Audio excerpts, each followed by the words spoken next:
Hello, YouTubers, friends, compatriots, bootleggers, shield towns, lace peasants, vassals. I'm a useful idiot. Today I want to talk about Obama's visit to Israel. And all the usual kind of stuff happens. And he got that shiny new medal, and that's very exciting. And he did some lip service to Palestine. And that's one of the things I take issue with this visit, because he talked about the only solution is the state of Palestine, and Obama has done little to advance that target in the first 4 years of his administration. So, and he hasn't called on Israel for any of the illegal activities, including all the expansion of the settlements, which the UN has called on Israel to stop the settlements, to actually remove the settlements. The UN has called on Israel in some of their transgressions into Gaza. The UN has called them into question in the flotilla incident. The UN has called them into question as far as getting them on board with the International Atomic Energy Agency.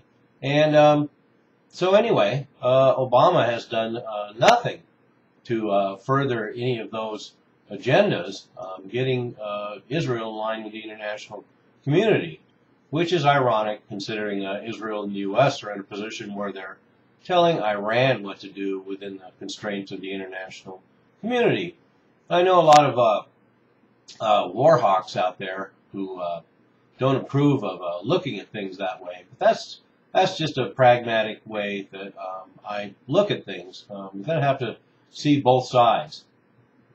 And speaking of both sides, too, I find it interesting that the neocons were complaining about Obama's bowing tour and his apology tour when he took office. And he went around the world and met world leaders, including the leader of Japan, and bowed. And this made all the headlines as all the conservatives and the neocons went crazy, suggesting that he was supplicating to all these foreign leaders was unbecoming and un-American, and showed that Obama was not patriotic. And let me make it clear, I have no love for Obama. I've never supported him. I'm not a liberal, and I'm coming from the party, the conservative side of things. And I'm saying that how come the neocons didn't have any had such a problem with Obama bowing and supplicating himself to foreign leaders, but when it comes to Israel, it's okay, because from everything I saw and all the footage, Obama must have bowed, kneeled, and kissed about 100 times while he was over in Israel to every Israeli and Jewish iconic site and person in Israel. So, but I guess that's okay. So I just wanted to make sure that I'm clear that as far as the neocons are concerned, the only leader that the President of the United States bows down to is the leader of Israel. So now we've got that clear.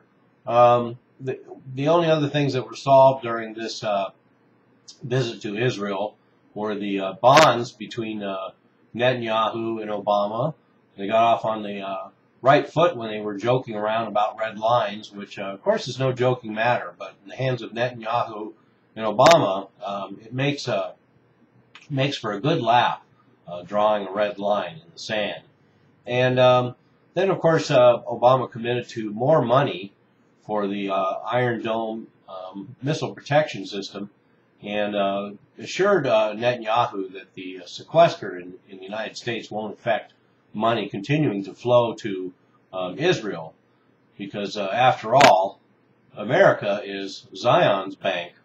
And the other part of that is that he laid out what the game plan is for Syria and Iran.